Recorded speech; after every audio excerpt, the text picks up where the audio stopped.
Alright guys, here we are on page 1 of the Circles test review. So let's get started. Number 1, it says name all congruent segments in the picture. So one of the things I reminded you of yesterday in the class, and so in case you weren't here and didn't remember, when two tangents come from the same point, so BI and BC are tangent lines, they come from the same point B, they are, when they touch the same circle, they are congruent.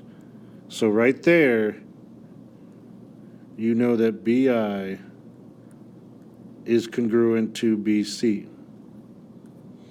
Okay, so please remember that. That comes into play later as well. Other congruent segments, you have the two radii lines. You have PI and PC. Those are the two main ones I wanted to look at. Also, if they gave a point right here, I to, I don't know if you called it T. I to T and T to C would be congruent as well. But those are the two main ones I wanted to make sure you realize, the two radii and the two tangent lines, okay?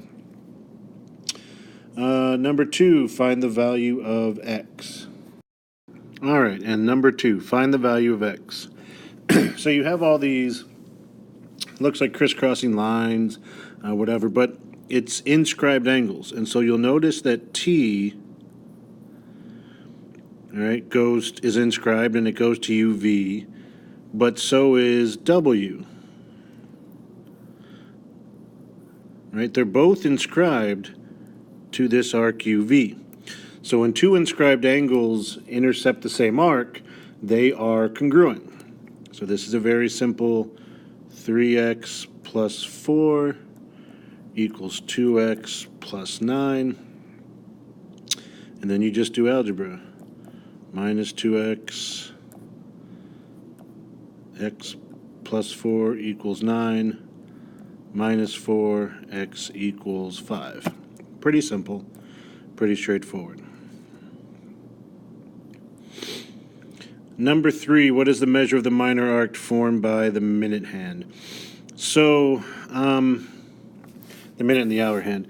It looks like, if you want to do it, and this is I think how we pretty much did in class, it's going right there to the line just below the 2 and right there to the line just below the 4. If you want to see it as 2 and 4, technically it wouldn't make a difference because it's one arc below each one. So a couple ways to look at this. There's 360 degrees in a circle. If you only look at the numbers, that means 360 divided by 12 is 30. Meaning between each number from 12 to 1 is 30 degrees. From 1 to 2 is 30 degrees. But if you want to be more precise and go between each dash, then there are 60 dashes because 60 minutes in an hour. And if you do 360 divided by 60, it simply gives you 6 degrees. Now, it means the same thing because there's 5 dashes between each number, so 6 times 5 is 30. So like the degree between 12 and 1 is 30 degrees, or 5 sixes, right? Well, 1 below 2, 1 below 4 is either going two numbers, like 2 to 3, 3 to 4, or 10 dashes. So you're either looking at this as 30 times 2 because you went between two numbers, or there's 10 individual dashes, 6 times 10. But either way, it's 60 degrees. All right, number 4. So first of all, we talked about there was a little typo here. This should be 10, and then the problem makes a lot more sense. It's a right triangle in the circle, so we're going to do Pythagorean theorem. That's A, that's B, that's C. It's r squared plus 20 squared equals, the hypotenuse is r plus 10. You put that in parentheses. So you get r squared plus 400. If you need to, r plus 10 squared is like doing r plus 10 times r plus 10, and then whether you do box method or distribution, it comes out to the same thing, which should be r squared plus 20r plus 100, not 400.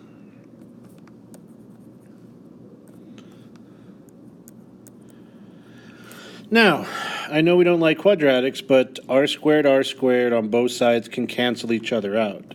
So this r squared cancels that out, and then you're just left with 400 equals 20r plus 100. Now I'm running out of space because I write kind of big on this, but you're going to get 400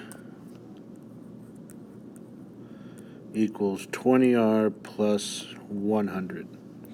Subtract the 400 over, you get 300 equals 20r. Divide by 20, r equals 15. Okay? It's not as complicated as it looks. You're using Pythagorean theorem, and if this was a multiple choice problem, you could plug in the answers to see which makes the answer correct. So, however you want to do it. Number 5, circle M is shown below. Chords KH, HI, and IJ are congruent. What is the measure of KHJ? So first of all, if you follow KHJ around the arc, they are looking for, there's H, pretty much the whole circle except for that little KJ at the bottom. Now, several things going on in this picture. Angle L, where you have this 36, is inscribed. And if you remember your circle formula, inscribed angles are half of the arc. So 36 is half of whatever KJ is, which means if you multiply it by 2, the arc KJ is 72.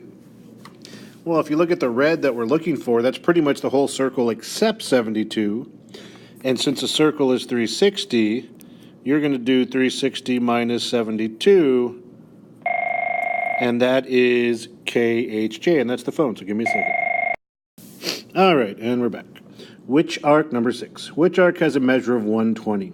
So anytime you have these problems with these, different, looks like a pie chart, looks like a miscut pizza, whatever, the best thing to do is to go through and find all the missing angles first, and then, it's a lot easier to do your work. So if you notice, you have two diameters, CA and BD. And diameters cut circles in half and give you 180 on both sides. So let me try a different color. Like here, for instance, on both sides of that line, you should have 180. So if this is 70 here, this has to be 110 to make 180 on the left side. But also, if I take BD, then 110 and the CD next to it have to add up to 180. That makes this 70.